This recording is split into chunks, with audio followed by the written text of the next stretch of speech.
இந்த பஞ்சு முட்டாய் இஷ்யூ போயிட்டு இருக்குல்ல, அதை பத்தி அது என்ன போயிட்டு இருக்கு இஷ்யூ? பெரிய இஷ்யூ தான் போயிட்டு இருக்கு. பஞ்சு மிட்டாய் மட்டும் இல்லை, ஒத்த ரூபா தரேன், தூதுவளை இலை அரைச்சி, அந்த 3 பாட்டுமே இஷ்யூவில் தான் இருக்கு. இப்போ அது அப்படி தான் இருக்கு. இப்போ இப்போ வர்ற புது இயக்குநர்களுக்கு புதுசாக திங்க் பண்ணுறதுக்கு அவ்வளோ தூரம் முடியல.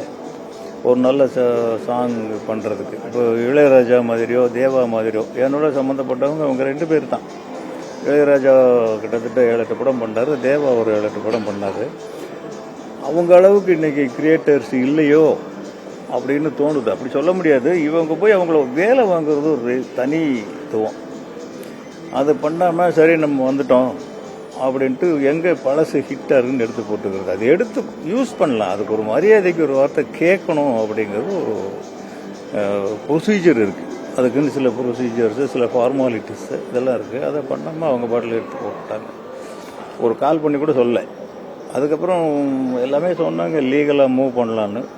சொல்ல முடியாது, ஃபியூச்சரில் மூவ் பண்ணாலும் பண்ணுவோம்.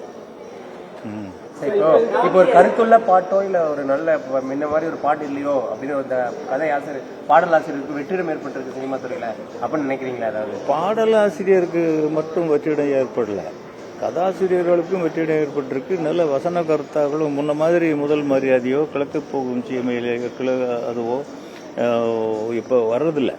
இப்போ வேற மாதிரி டாம் டூம்னு வெறும் எலக்ட்ரானிக் சவுண்ட்ஸ் தான் படமாக வருது. மியூசிக்னா எலக்ட்ரானிக் சவுண்ட்ஸ் தான். இப்போது திருப்பி நம்ம இளையராஜா தேவான்னு தான் சொல்ல வேண்டியிருக்கு. அவங்க மாதிரி லைவில் யார் இன்றைக்கி மியூசிக் பண்ணுறாங்க?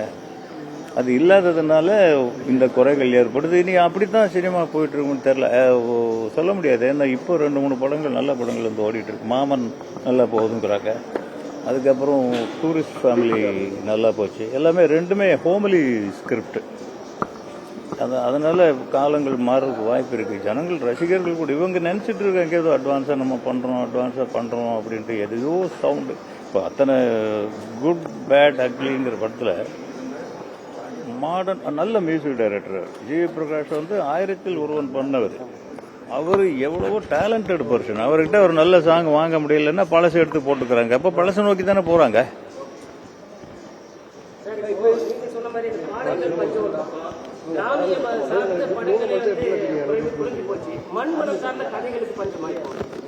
பஞ்சமெல்லாம் கிடையாதுங்க, எடுக்கிறவங்களுக்கு தான் பஞ்சம். மற்றவங்க புதுசாக ஏதோ பண்ணுறேன்னு சொல்லிட்டு எதையோ பண்ணிட்டு இருக்கிறாங்க. இன்னைக்கு கல்ச்சர் மாறிடுச்சு, மக்களுடைய மனப்பான்மையே மாறிடுச்சு.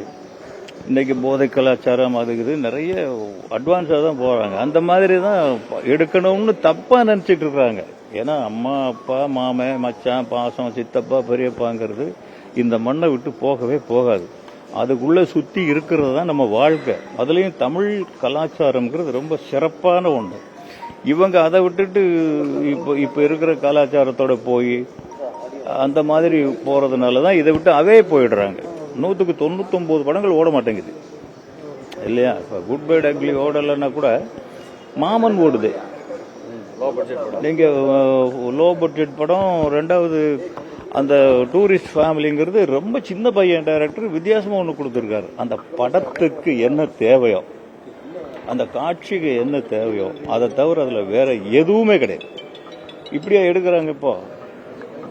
இப்போ வர டைரக்டர்கள்லாம் அந்த படத்துலேருந்து கொஞ்சம், இந்த படத்துலேருந்து கொஞ்சம், இந்த படத்துலேருந்து கொஞ்சம். இப்போ நான் கதையே எழுத ஆரம்பிக்கல, இப்போவே அந்த லொக்கேஷன் பார்க்கணுன்னு வரோம் இல்லையா? அவங்க அப்படி கிடையாது. ஒரு 10 பேர் ஹோட்டலில் ரூம் போட்டு உட்காந்துக்கிட்டு டிஸ்கஸ் பண்ணி அந்த படத்தில் என்ன, அந்த படத்தில் பண்ண, கொரியன் படத்தில் என்ன, ஜப்பானீஸ் படத்தில் என்ன, இப்படி தான் எல்லாருமே பண்ணுறாங்க. அதுதான் இந்த சினிமாவினுடைய இப்போ இருக்கிற சரியான பொசிஷனில் இல்லை. எந்த இடத்துல இருக்குன்னு தெரியல. 100 படத்துக்கு 99 படம் லாஸில் தான் வருது. அதுக்கு காரணம் திட்டமிடல், தேடுதல் இல்லை. செய்திகளை உடனுக்குடனும் துல்லியமாகவும் தெரிந்து கொள்ள சப்ஸ்கிரைப் பண்ணுங்க.